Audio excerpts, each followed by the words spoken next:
출애굽기 20장 15절 말씀입니다. 도둑질하지 말라.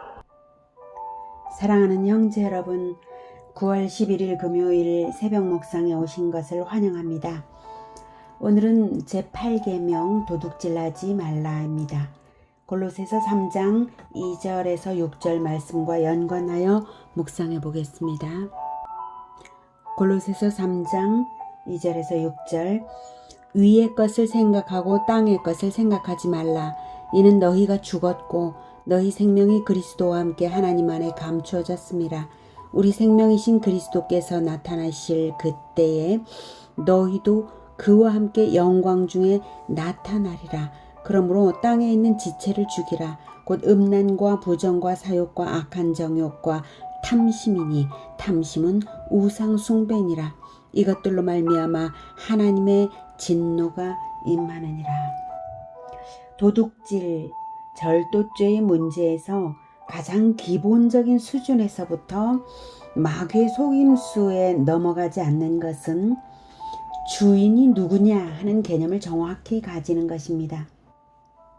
길을 가다가 땅에 떨어져 있는 돈 1,000원을 주었다면 한국의 현행법상 점유이탈물 횡령죄입니다. 왜 죄가 되냐면 땅에 떨어져 있었어도 그 1,000원은 누군가의 손에서 떨어져 이탈된 것일 뿐이지 주인 없는 돈이 아니기 때문입니다. 여기서 절도죄의 정죄 원리가 발견되죠. 정당한 소유자가 아닌데 자격 없는 사람이 소유하면 범법이라는 것입니다. 도둑질의 의도가 없어도 모르고 그래도 범법은 범법입니다. 모든 것에는 반드시 주인이 있습니다. 세상에 주인 없는 것은 없습니다. 그리고 모든 것은 궁극적으로 창조주 하나님의 것입니다. 우리가 이것을 알고 만유의 주 하나님 앞에 겸손히 주권을 인정해드리고 의지해서 살면 많이 가졌다고 교만할 필요가 없고 가진 것이 없다고 근심할 필요도 없을 것입니다. 하나님은 우리의 필요를 다 아심으로 필요를 채우시는 분이시고 필요한 만큼만 누리면 되는 것입니다. 필요 이상을 소유할 필요는 없죠. 차지하고만 있으면 관리하느라 짐이 될 뿐이죠. 하나님의 언약 백성이 탐심에 연단되어 버리면 하나님과의 언약 파기가 됩니다. 하나님의 언약에 따라 제10계명에 탐내지 말라고 하셨기 때문입니다. 자, 정리하면 첫째, 모든 것의 주인은 하나님이시다. 둘째, 하나님의 언약관계 백성은 하나님 안에서 하나님의 소유를 누릴 수 있다는 것입니다. 자, 그런데 왜 결핍이 이 세상에 있을까요? 꼭 필요한 것이 없는 것을 결핍이라고 합니다. 생존과 생활을 위해 꼭 필요한 것이 없을 때 두려움이 밀려오고 도둑질을 하게 되기도 하는데 왜 결핍이 있는 것일까요? 그리고 우리가 하나님의 자녀가 되었는데도 여전하다면 왜 그럴까요? 우선은 먼저 우리가 꼭 필요하다고 생각하는 것 자체가 착각일 수 있다는 것을 먼저 생각해 두어야 됩니다. 우리에게 꼭 필요한 것은 하나님이 더 잘 아시죠. 우리가 알기보다는요. 자, 그 문제는 차치해 두고 진짜 결핍은 왜 있을까요? 그것을 생각해 보겠습니다. 결핍된 이유는 첫째로 죄 때문이고 둘째로 구원이 확정되었으나 완성의 때가 아직 안 되었기 때문입니다. 첫째, 죄 문제부터 말하죠. 맨 처음에 하나님이 인간에게 허락하신 에덴 동산은 결핍을 모르는 풍요한 환경이었습니다. 그런데 죄를 짓자 하나님은 아담에게 선언하시기를 창세기 3장 17, 18, 19절 아담에게 이르시되 내가 내 아내의 말을 듣고 내가 네게 먹지 말라 한 나무의 열매를 먹었은즉 땅은 너로 말미암아 저주를 받고 너는 네 평생에 수고하여야 그 소산을 먹으리라. 땅이 내게 가시덤불과 엉겅퀴를 낼 것이라. 내가 먹을 것은 밭의 채소인즉 내가 흙으로 돌아갈 때까지 얼굴에 땀을 흘려야 먹을 것을 먹으리니 내가 그것에서 취함을 입었음이라. 너는 흙이니 흙으로 돌아갈 것이니라 하시니라. 17절에 땅은 너로 말미암아 저주를 받고, 땅은 아담의 죄 때문에 저주를 받았습니다. 죄를 지은 것은 아담인데 왜 땅이 저주를 받았을까요? 그것은 땅이 아담을 통한 하나님의 영광을 위해 창조된 것이기 때문입니다. 하나님은 아담을 위해 땅을 주셨습니다. 근데 이제 아담이 타락해버렸으므로 땅이 함께 저주를 받은 것입니다. 하나님은 천지 만물 가운데 오직 사람만 하나님의 형상을 닮은 영광스러운 존재로 지으셨습니다. 땅의 모든 존재들이 하나님의 형상인 인간을 위해 존재하도록 창조하셨는데 인간이 죄로 하나님 형상을 잃어버렸기 때문에 천지 만물이 인간에게 순종될 수 없고 저항하게 되는 것입니다. 가인이 동생 아벨을 쳐 죽였을 때에 하나님은 땅이 효력을 내게 주지 아니할 것이라고 선언하셨습니다. 창세기 4장 10, 11, 12절 이르시되 네가 무엇을 하였느냐 내 아우의 핏소리가 땅에서부터 내게 호소하느니라.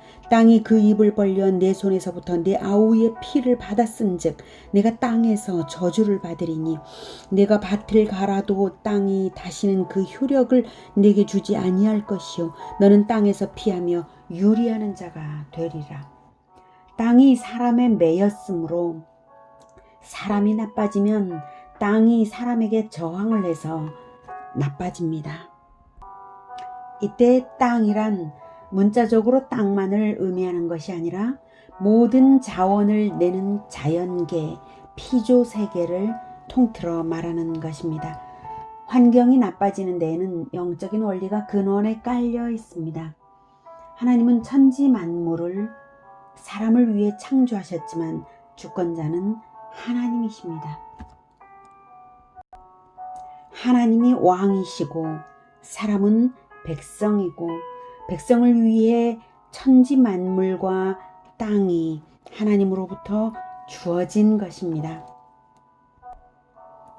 국가의 3요소, 주권, 국민, 영토의 연관은 주권이 근원이지 영토가 근원이 아닙니다. 중간에 있는 국민이 주권자에게 충성하면 나라가 평안하지만 국민이 영토, 즉 땅의 물질에 충성하면 주권자에 대한 반역이 됩니다.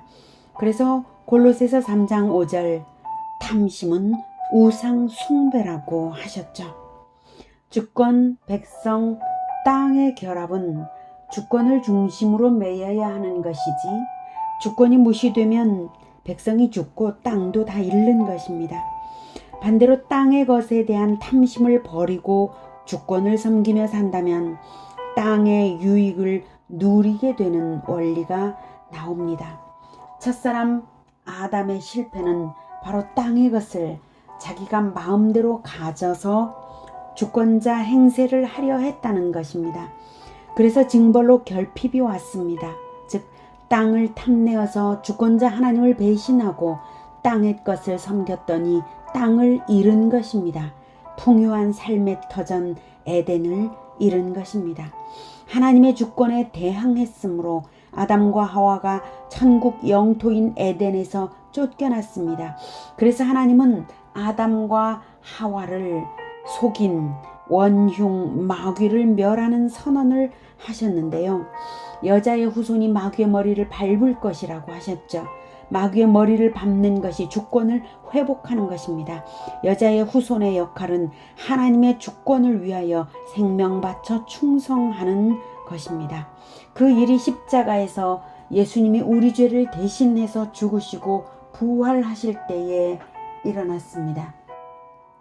그런데 십자가에서만 일어난 것이 아니라 우리 영혼 안에서도 그리스도가 마귀의 머리를 박살내는 일이 일어나야 합니다. 즉 우리가 탐심을 주는 마귀를 예수 이름으로 대적하고 예수님만 왕으로 섬기는 것이 그것입니다. 그럴 때 예수님과 내가 짠하고 연합되는 것입니다. 연습 한번 해보실까요? 나에게 탐심을 주는 마귀는 예수 이름으로 떠나라. 이렇게 하는 것입니다.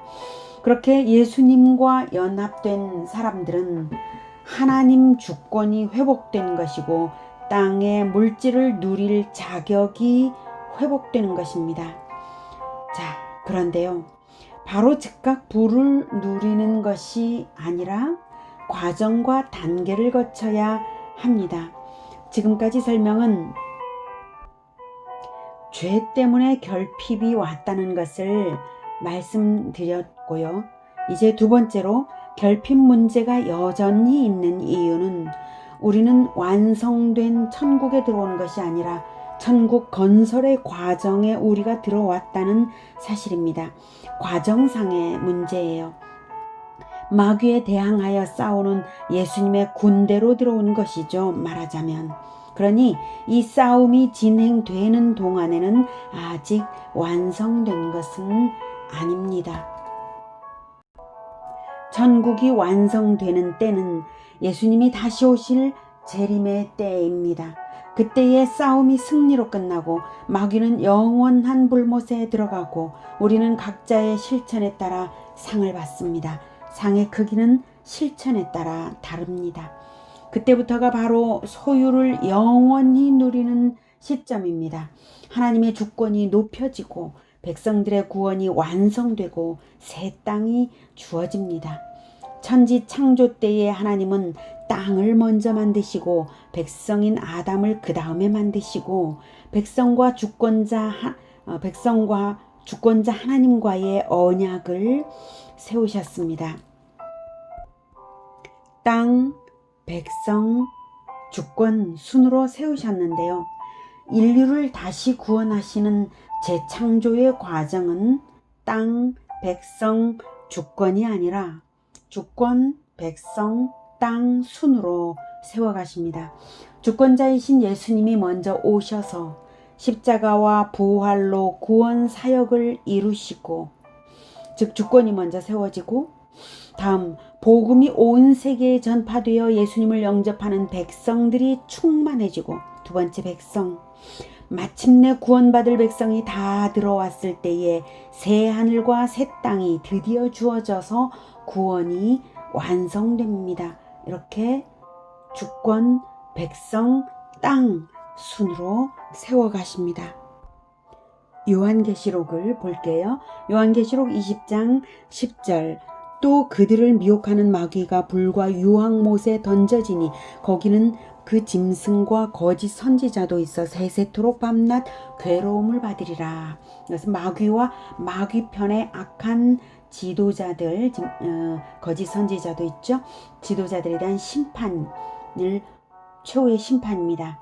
11절, 또 내가 크고 흰 보좌와 그 위에 앉으신 이를 보니 땅과 하늘이 그 앞에서 피하여 간데없더라. 그 위에 앉으신 이는 예수님이십니다. 그때 최후의 심판 후에 땅과 하늘, 원래 있었던 땅과 하늘이 없어졌다는 것이죠. 12절, 또 내가 보니 죽은 자들이 큰 자나 작은 자나 그 보좌 앞에 서 있는데 책들이 펴있고 또 다른 책이 펴졌으니 곧 생명책이라. 죽은 자들이 자기 행위를 따라 책들에 기록된 대로 심판을 받으니 최후의 심판이 진행이 되고 있습니다. 맨 먼저는 마귀와 그 졸개들이 심판을 당하고, 그 다음에 이렇게 최후의 심판이 이제 이루어지고 있습니다. 여기서 책들이 펴있고 라고 말을 하는데요. 책들은 행위의 책들입니다. 그 자기 행위를 따라 책들에 기록된 대로 심판을 받는다고 했죠.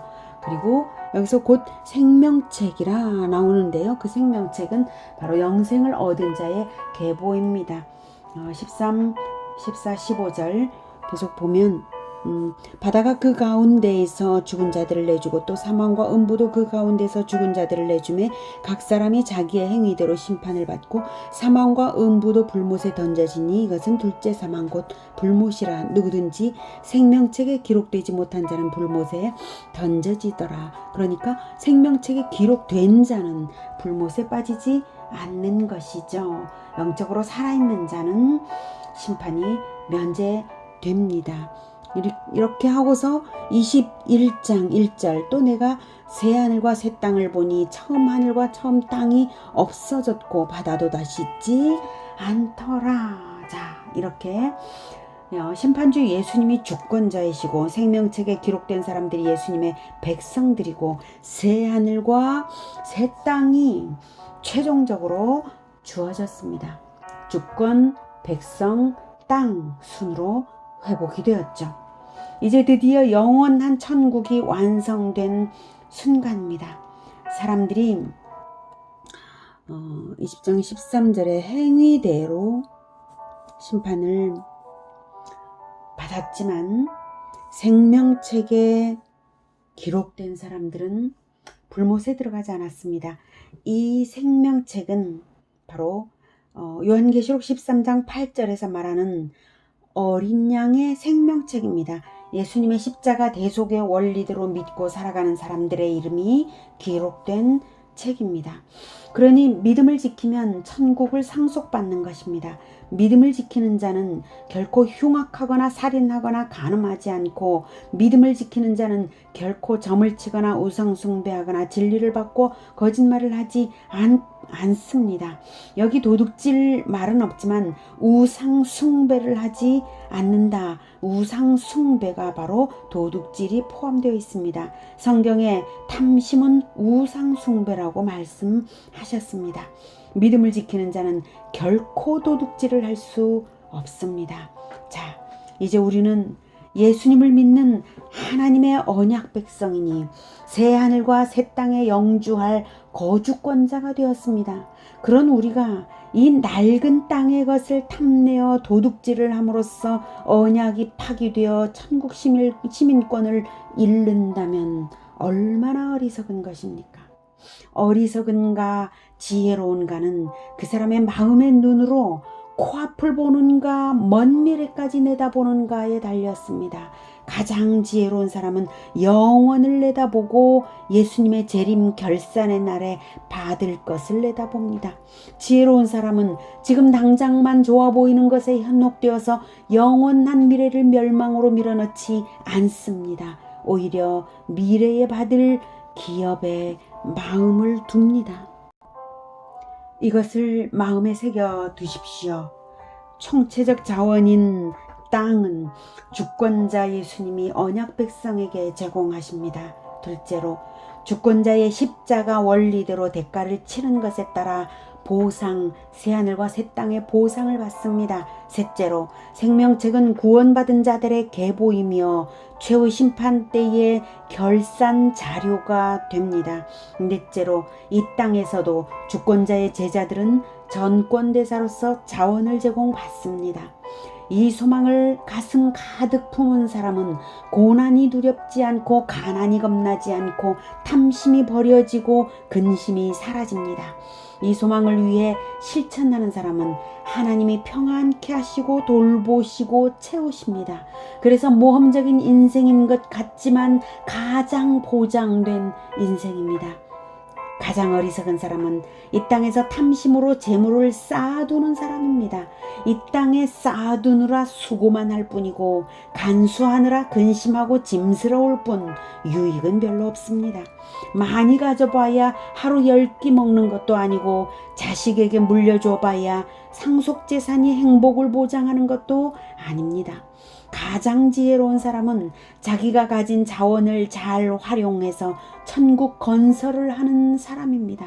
썩을 것을 탐내지 않고 오히려 영원한 부를 얻기 위해 썩을 것으로 걸음 삼는 그런 지혜로 충만하시기를 축복합니다. 기도하겠습니다. 하나님, 우리는 하나님만으로 사실 충분합니다. 그런데 그것을 자꾸 잊어버립니다. 우리가 가장 부자라는 것을 하나님만을 바라보고 만족하며 기억하게 하여 주시옵소서. 그리고 예수님만을 따르면서 온전히 보장받는 그것을 생각하고 담대하고 마음이 풍요롭게, 그리고 하나님의 것을 누리며 베풀며 사용하며, 그리고 하나님 나라를 건설해 가게 도와주시옵소서. 예수 그리스도 이름으로 기도드립니다. 아멘. 이어지는 시간은 개인 기도 시간입니다.